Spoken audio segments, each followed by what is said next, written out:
This is Newsnight, where we go above and beyond the headlines. I'm Pia Ontiveros. Tonight on the program, a rusty warship at the center of tensions in the West Philippine Sea. China claims the Philippines committed to remove the vessel from Ayungin Shoal, but the government says otherwise. More political parties, including those that produce the country's past presidents, forge an alliance with the Marcos-Duterte tandem. This as the ruling PDP Laban party clarifies there are no plans just yet for Senator Bongo to withdraw from the presidential race. And this former Philippine-based journalist just got lucky. She got a front row seat, literally, to a crosswalk performance at the Korean boy group BTS in Los Angeles. The government makes it clear there is no commitment to remove a rusty World War II vintage vessel from Ayungin Shoal in the West Philippine Sea. The Philippine Navy deliberately ran the BRP Sierra Madre aground in 1999 after China occupied the nearby Mischief Reef in 1995. The ship is the only thing that is keeping China from occupying the shoal. But Beijing claims the Philippines long agreed to pull the ship out. Tristan Odalo has more.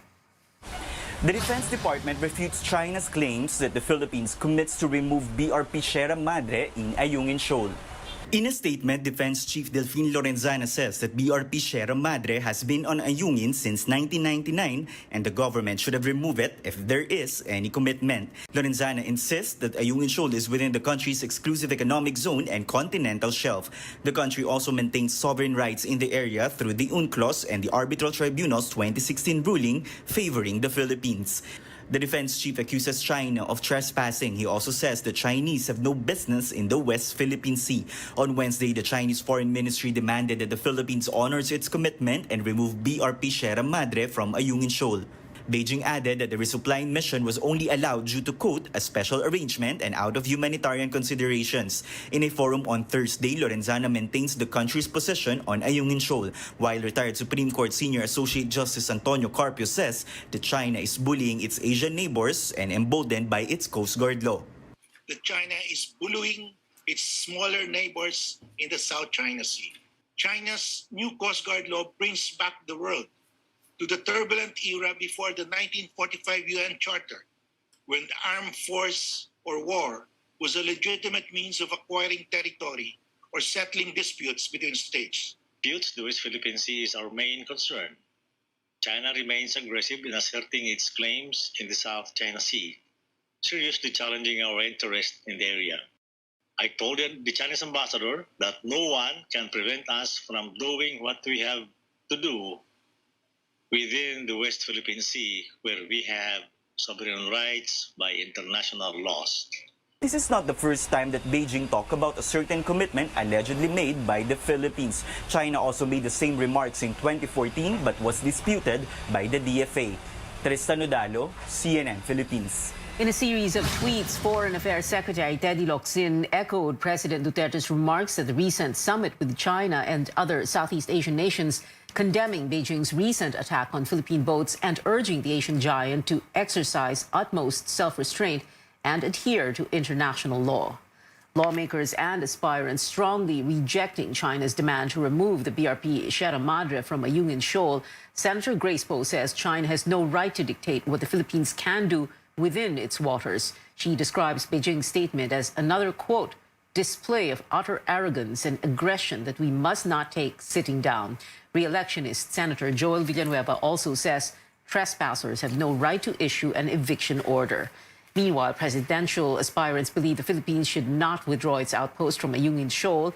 Vice President Leni Robredo insists the shoal belongs to the country, and this fact is not debatable. Senator Ping Lacson wants the country to strengthen its presence in Ayungin Shoal, saying if elected president, he will order the refurbishing of the BRP Sierra Madre and send another ship there.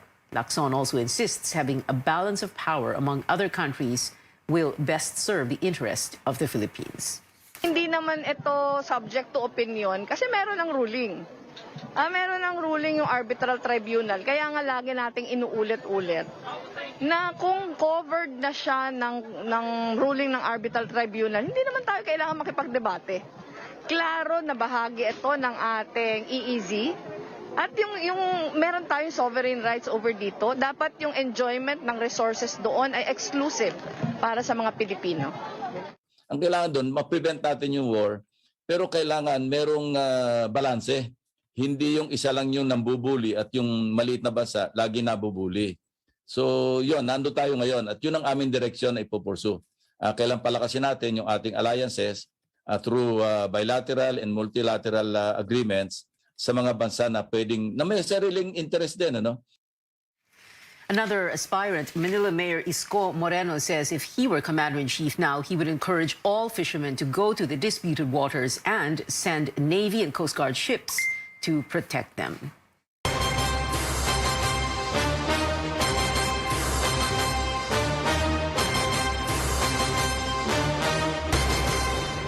Well, after admitting that he may still withdraw from the presidential race, Senator Bongo issues a cryptic statement saying this may not be his time. Go explains he has been hesitating over the past few days after following the decision of President Duterte and the ruling PDP Laban party for him to seek the presidency.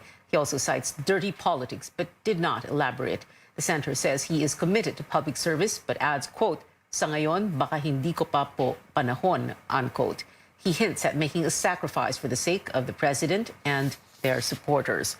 Earlier, Go said supporters, particularly in the Davao region, are torn between him and another candidate. Go had been saying he wanted Davao City Mayor Sara Duterte as his running mate, but the presidential daughter chose another aspirant, former Senator Bongbong Marcos. Go is running under the Federalismo ng Dugong Dakilang Samahan, or PDDS, an ally of the PDP Laban. Leaders of both parties say it is normal for candidates to feel overwhelmed or entertain the thought of backing out.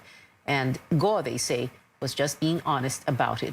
They add there is no plan B for them at this point, as they expressed full support for the senator. Four political parties backed by some of the biggest political clans form a so-called uni-team for the Marcos-Duterte tandem. Rexter Media reports it includes parties that produced former presidents. More political parties are now supporting the 2022 tandem of Bongbong Marcos and Sara Duterte. Among them, the Puwersa ng Masang Pilipino or PMP and the Davao Region-based Hugpong ng Pagbabago or HNP. They are joining Bongbong's Partido Federal ng Pilipinas or PFP and Sara's Lakas CMD party. The coalition is called the Uniteam Alliance. PMP is the party of former President Joseph Estrada and son Jinggoy, who is eyeing a Senate comeback next year. Kaming tatlo po ay pawang mga anak ng presidente. Hindi na po talaga maalis sa aming kamalayan, sa aming dugo at sa aming mga puso ang makapaglingkod sa ating mahal na bayan. Former Presidents Gloria Macapagal Arroyo and Fidel Ramos, meanwhile, are Lakas CMD stalwarts. Ramos founded Lakas CMD 6 years after leaving the Marcos regime at the height of the 1986 EDSA revolution that toppled the dictatorship. House Majority Leader Martin Romualdez says Ramos himself gave his blessing to support the tandem. First step pa lang ito para maipasasama-sama natin lahat ng mga tinatawag kong like-minded political forces. Ibig sabihin, dito kami sa administrasyon. This is the beginning of the process. Siguro, basta't maipatuloy natin yung prosesong yan, yung nakikita natin medyo magulo sa eleksyon, sa kampanya, sa politika, mag-stabilize din yan. As your vice presidential candidate, I am proud of this agreement that powerfully illustrates leadership transcending throughout political colors. To PFP, Lakas CMD, PMP, and HNP, there is no turning back. We have yet to clarify with Marcos what he meant when he said they are on the side of the administration. No less than President Duterte recently criticized Marcos, calling him a weak leader and a spoiled child. The Duterte administration is also backing Senator Bongo's presidential bid. For now, the tandem will be talking to more national and local political parties to gather more support. A significant and necessary step to sustain their momentum, with Bongbong leading the last SWS survey and Sara placing second in the VP race. But in a country where political alliances and memberships are fluid and sometimes fragile, can the Uniteam Coalition bring the much-needed actual votes for Marcos and Duterte come Election Day? Rex Remitio, CNN Philippines. Manila Mayor Isko Moreno and his running mate, Dr. Willie Ong, test negative for illegal substances. The tandem voluntarily underwent the drug test at the Philippine Drug Enforcement Agency headquarters this morning. This after President Duterte claimed that one presidential hopeful is using cocaine. Other presidential and vice presidential hopefuls earlier underwent drug tests, including the Lacson Soto tandem. Marcos and Sara Duterte also submitted their own negative drug test results to authorities yesterday. The first petition against Bongbong Marcos's presidential bid heads to pre-conference on Friday, where lawyers of the opposing sides will meet at a virtual hearing to discuss details of the case. The Commission on Elections Second Division will facilitate the proceedings, which the body expects to be brief. The division recently rejected the appeal of petitioners led by lawyer Theodore Te against the week-long extension given to Marcos to respond to the plea to cancel his certificate of candidacy. Te said it was not allowed under COMELEC rules, but in her order, Commissioner Socorro Inting says COMELEC can provide such relief in, quote, the interest of justice and speedy resolution of the case. Co-watchdog Contra Daya meanwhile cautions against providing special treatment to Marcos, something the COMELEC denies.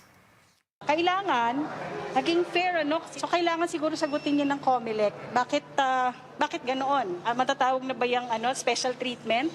The second division saw that there was a need to resolve this issue rather than postpone it to a later date. There's no special treatment there, and in other cases, it has been done.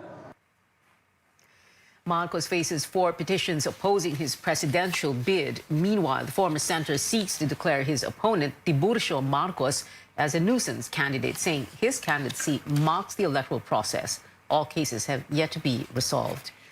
Next on Newsnight, with a drop in COVID-19 cases, can the Philippines now say it has contained the virus? The Department of Health says not just yet. And a news anchor in Los Angeles gets an up-close view of K-pop sensation BTS in the most unexpected time and place. We'll be right back.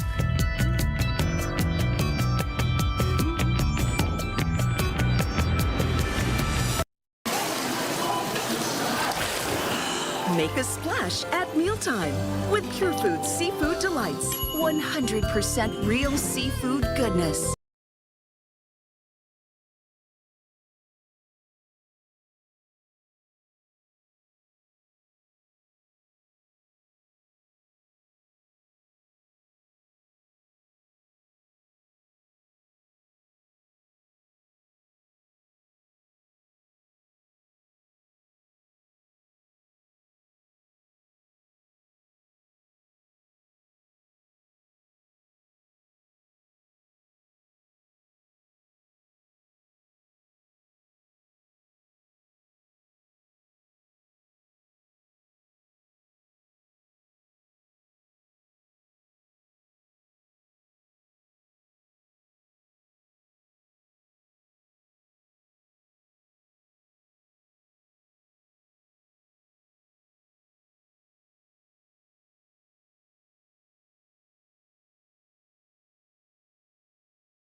Cases today, bringing the nationwide tally to 2.83 million. Recoveries rise to 2.76 million, while the DOH records a total of 47,875 deaths, with 193 more patients dying of COVID-19.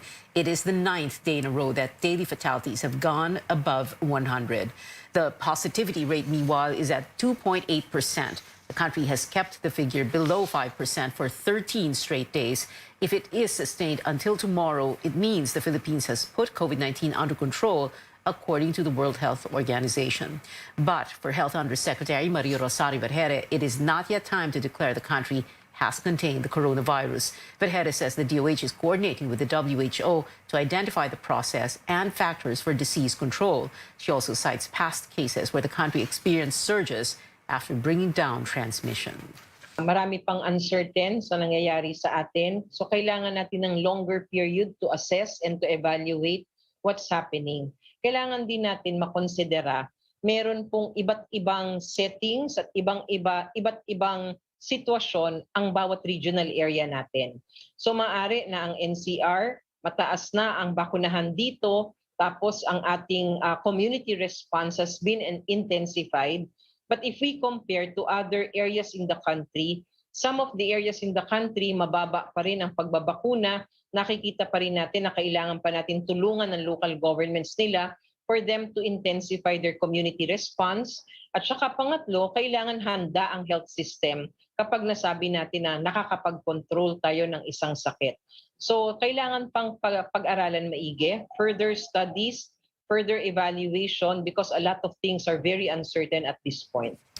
Health Chief Francisco Duque earlier said he will ask the WHO if they can declare the containment of COVID-19 after 2 weeks of maintaining the positivity rate below 5%. The World Health Organization issues an appeal as more countries roll out COVID-19 vaccines for minors. The WHO says it is less urgent to immunize children and adolescents compared to health workers, the immunocompromised, and other adults. Experts explain this is because younger people tend to have milder disease unless they are in a group at risk of severe infection. Experts ask nations to attain a high coverage in the primary series vaccination of adults first, pointing out the current global inequality in vaccine access. The WHO also has another dire warning, this time with the devastating fourth COVID-19 wave across Europe. Last week, 60% of all reported cases and deaths globally were once again from Europe, but it could suffer another 700,000 fatalities by March, according to the WHO's forecast. The agency urges countries not to rely entirely on vaccines, as rollouts have stalled in parts of the continent. The sheer number of cases is translating to unsustainable pressure on health systems and exhausted health workers. In many countries and communities, we're concerned about the false sense of security that vaccines have ended the pandemic and that people who are vaccinated do not need to take any other precautions. The WHO stresses the need for a vaccine plus approach, meaning people should still practice mask wearing, physical distancing, and washing of hands. The agency estimates over 160,000 deaths could be avoided in Europe if 95% of the population wore masks. Now, in the United States, despite appeals from the WHO, an expert is putting premium on boosters. That's as the country also sees a rise in infections and a possible new coronavirus wave. CNN's Britt Conway reports. We're seeing an uptick of cases. New COVID-19 cases have been on the rise for about a month, nearing an average of 100,000 a day over the past week. But does that mean this could be the start of a new wave? You know, it is conceivable that that is going to be the case. In part because of timing. Cold weather, people going indoors, vaccination potency waning. By December 17th, the CDC's latest ensemble forecast predicts thousands more will be hospitalized that day, between 4,100 up to more than 12,000.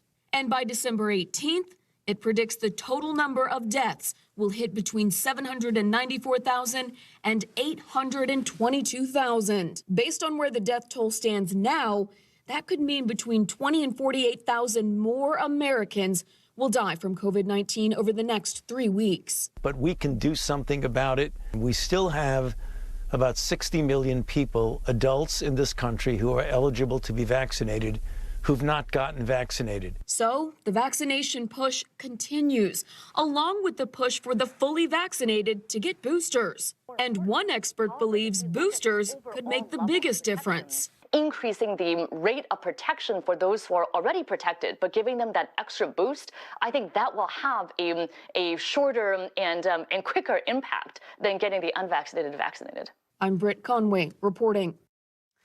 In Russia, President Vladimir Putin tests an experimental COVID-19 nasal vaccine that is not yet in clinical trials. This is Putin's fourth shot in total, which he got just days after receiving his booster dose. Putin volunteered to test the nasal spray vaccine, saying he, quote, did not feel anything after immunization. But the developer, Gamaleya Center, admits the vaccine's efficacy is still being tested. Back here at home, former presidential advisor Michael Yang files a petition before the Supreme Court seeking to nullify the arrest orders and lookout bulletin against him amid his alleged involvement in the government's supposed anomalous deals with Pharmaly. The petition argues the Senate Blue Ribbon Committee's arrest orders lack legal basis. It likewise says the Bureau of Immigration's lookout order against Yang was issued without any criminal charges filed in court. Yang's camp also wants the High Court to stop the Senate panel's inquiry into his records and properties, saying it is in clear violation of the businessman's rights to privacy. What is happening now is that the Senate is now making it a spectacle. For whatever purpose, kayo na po mag-isip. Pero yung pong mga tinatanong na punit nila ay no longer in aid of legislation. Senator Risa Ontiveros, for her part, vows the panel will not stop its investigation into the government's pandemic spending. She maintains the oversight powers of the upper chamber are well settled in law and jurisprudence. In other news, the long wait is over. Swedish home furnishing brand IKEA finally opens its biggest store in the world right here in the country. The store, located in the Mall of Asia complex in Pasay City, is 68,000 square meters big, which is the size of 150 basketball courts. They earlier opened their e-commerce site at ikea.ph. It is in this website that you can also book your visit to the store. The branch is only accepting a limited number of customers a day for now as a precaution against COVID-19. We'll take a quick break, and when we return, updates on the rest of the members of Blackpink after main dancer Lisa tested positive for COVID-19. And still on K-pop, an anchor in Los Angeles is lucky to be caught in traffic with an exciting K-idol sighting. Details when we return.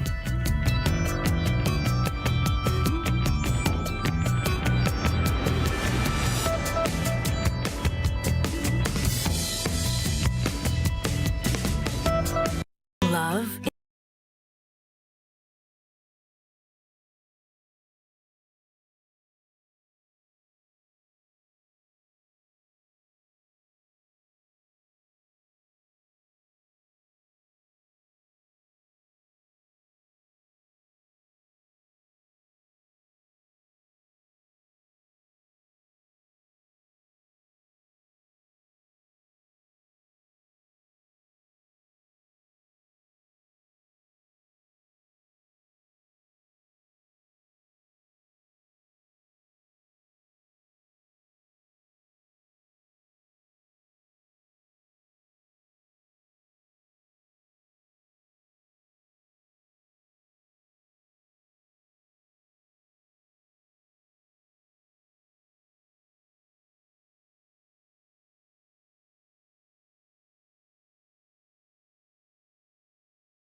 Welcome back. Amid its issue involving pole vaulter EJ Obiena's finances, the Philippine Athletics Track and Field Association says there's no need for the Philippine Sports Commission to mediate. Speaking to CNN Philippine Sports Desk, PATAFA President Philip Wico insists that, quote, no one is fighting. He says they only want clarification on the report, claiming Obiena did not compensate his coach, Vitaly Petrov.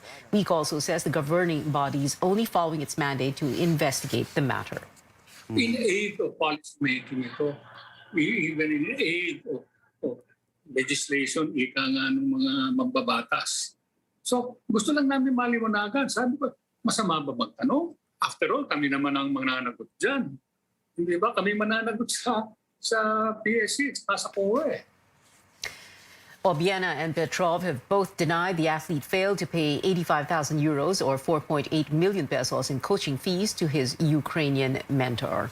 In K-pop, after Wednesday's news of Blackpink member Lisa catching COVID-19, their agency assures fans that the rest of the group is free of the virus. K-pop idols Jennie, Jisoo, and Rosé tested negative under RT-PCR tests. YG Entertainment said in a statement. It added that Lisa is in very good condition with no symptoms, and it will continue cooperating with health authorities in their efforts to prevent the virus from spreading. Meanwhile, fans of another K-pop group might want to switch places or at least car seats with this KTLA anchor. Former Philippine-based journalist Cher Calvin got an up-close view of BTS performing Butter for James Corden's Crosswalk musical. Calvin said she was driving to a restaurant when, in perfect timing, she caught sight of the K-pop group. There, as you see on that video, this was followed by a live performance right in front of her car.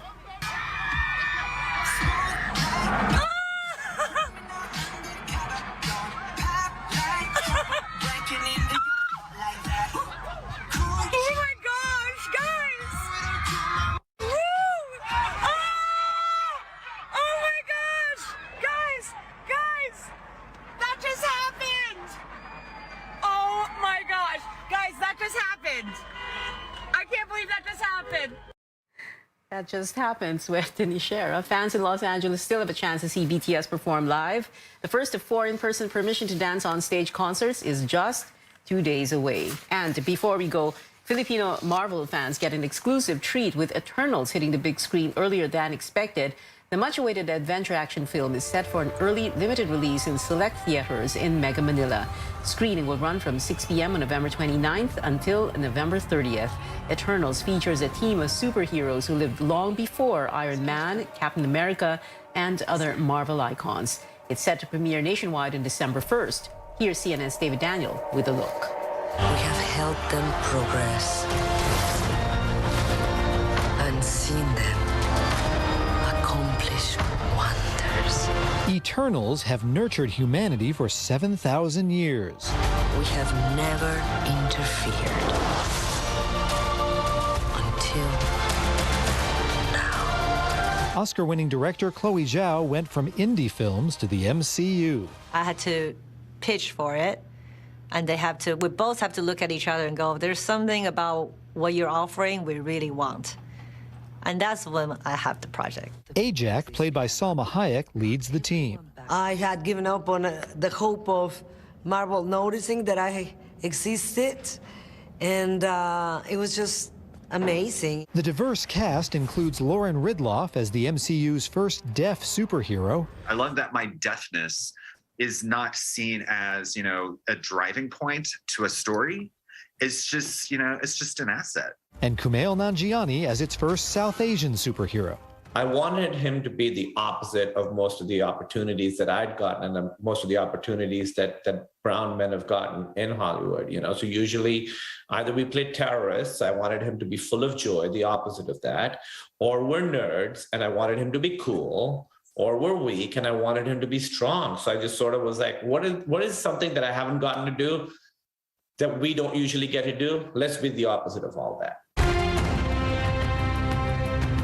Between the heroics, we see the friendships, which the cast formed off-screen as well, most of them. I don't think I was really expecting to come out of this with so many incredible friendships. I mean, I really got to know everyone so well. Yeah, I made no friends on this movie. Excuse me? Apart from you. We became friends. Yeah, we became friends. Okay. We've loved these people since the day we arrived.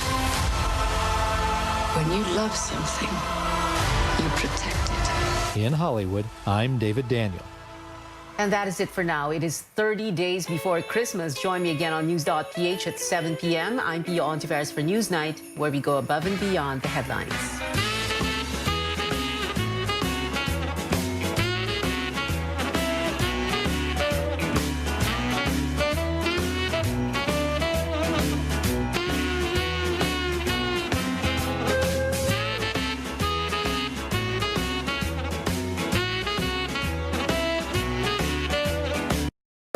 This program is brought to you by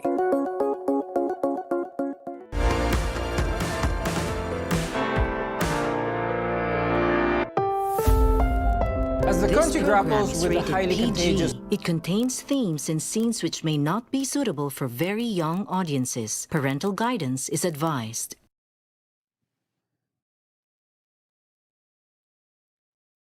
A breezy day, everyone. Welcome to Wholesome Meals, A Better Life. Now, gather the fam and join us as we indulge in chillaxing and sweet bites in the next half hour. I'm Christine Jacob Sandejas, and this program is brought to you by San Miguel Corporation. A presidential anointment doesn't always get a recipient elected. It happened to every single chosen one since Fidel Ramos's Joe de Venecia in the 1998 elections.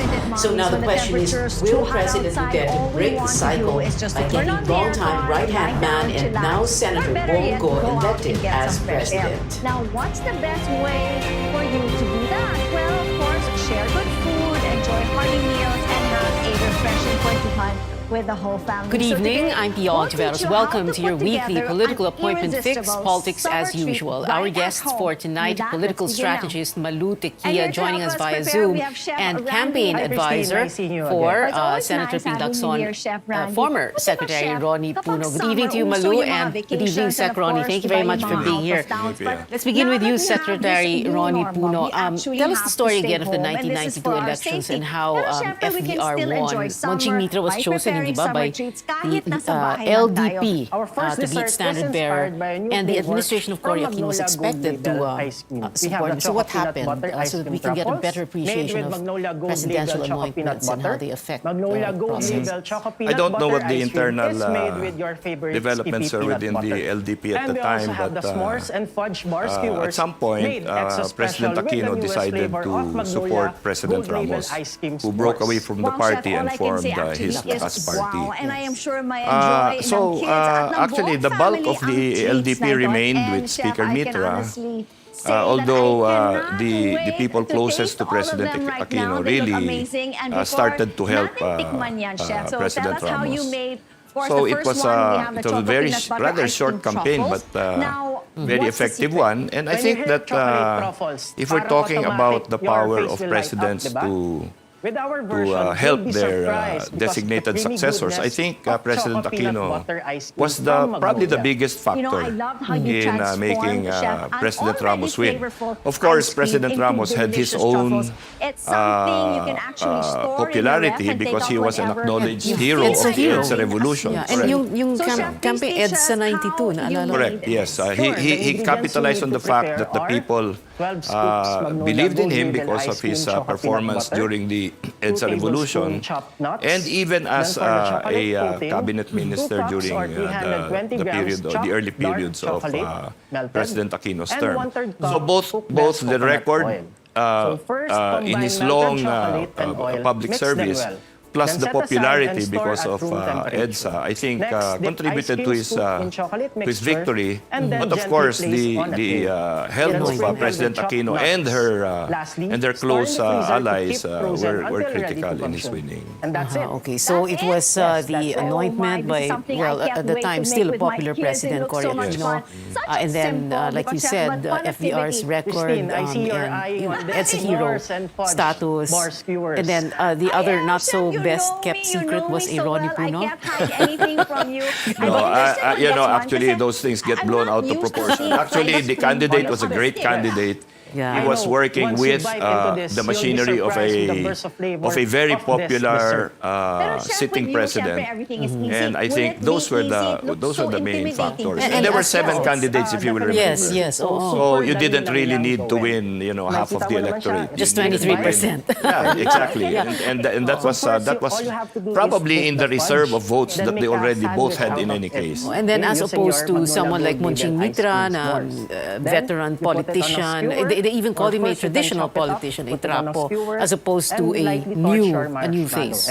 Well, Speaker Mitra at the time had the support of all the congressmen, but of course, as the election came closer and as the support of President Aquino towards President Ramos became more evident, I think a lot of the members of the LDP probably thought that, it would be in their interest and in their constituencies' interest to go with the decision of President Aquino to support President Brown. Okay.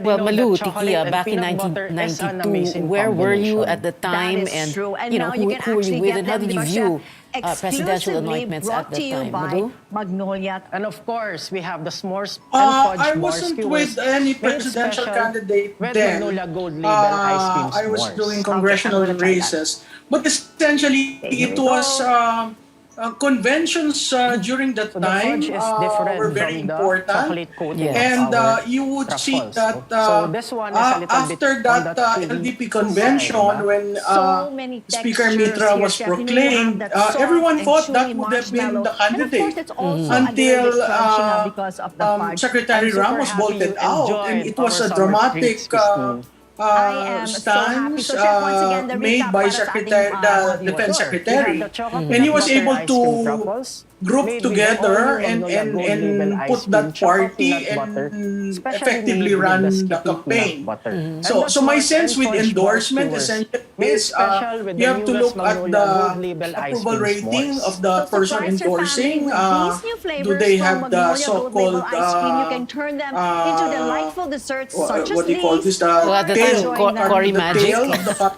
to hang on. Magnolia Gold Label ice Coattails. cream and made really with pure caramel win. syrup.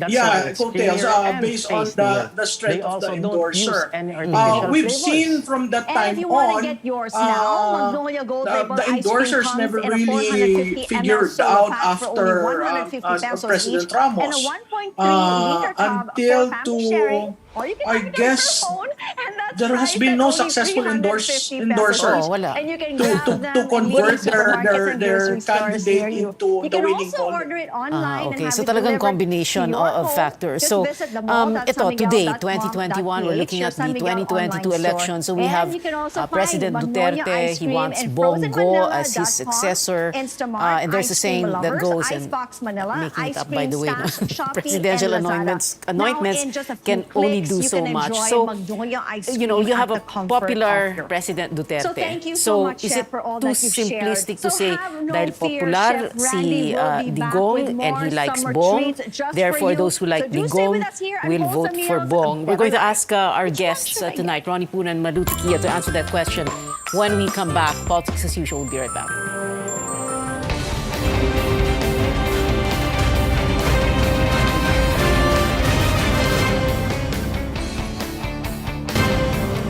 Welcome back. This is Politics as Usual. Our guests still with us, political strategist Malu Tikia and campaign advisor Ronnie Puno. Let's begin with Malu. So, Malu, that question, because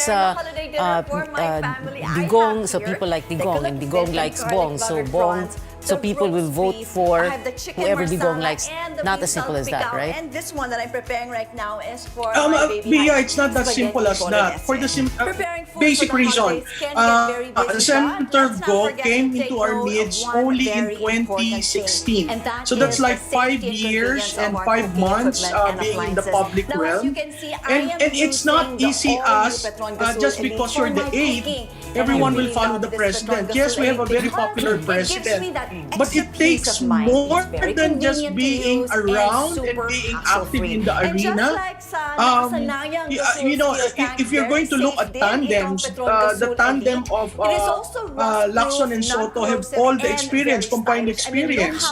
When you pit them against Senator Go, medyo mahihirapan yun. And then there is no vice president. It's a very ludicrous situation where the administration doesn't have one ticket. There is no single ticket, and because of the way things have been dealt out, it would appear that the BBM Inday Sara ticket will be the push and pull against Ago, the vice president. So whether Inday Sara will accept the being guest or whether she will stick with BBM. That's the big question. But I think Yeah, but that's gonna be weird. Because what, yung kung mag-guest candidate siya kay Bongo, ano yun? Tapos, candidate.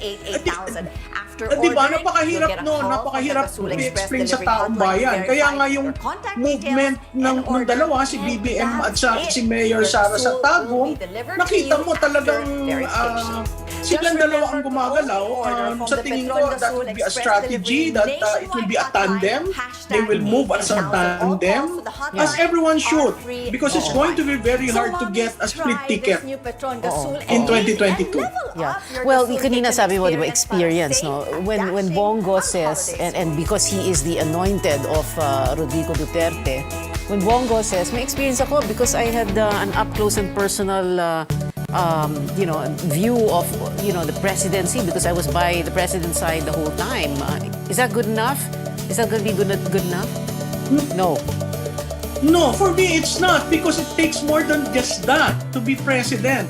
Especially, I have to remind your listeners, we need a leader who has been tested by time because we are going on a reboot. Yung ekonomiya is very important. And I'm sorry to say this to Senator Go, people are looking for more than just being aid. And what do we really know about Senator Go? That's my question. So in other words, we know Digong all cannot these rely on his own understanding. Duterte cannot rely on his own popularity. But hindi ba the problem kasi is that the president daw was hoping that it would be Sara Duterte to run for president. And therefore, and then nasira ang plano, so therefore ganito na yun. Anyway, well, we're talking about the presidential anointment. So in this case, Secretary Puno, so you have Digong anointing Bongo. So hindi transferable yung popularity ni Presidente kay Bongo.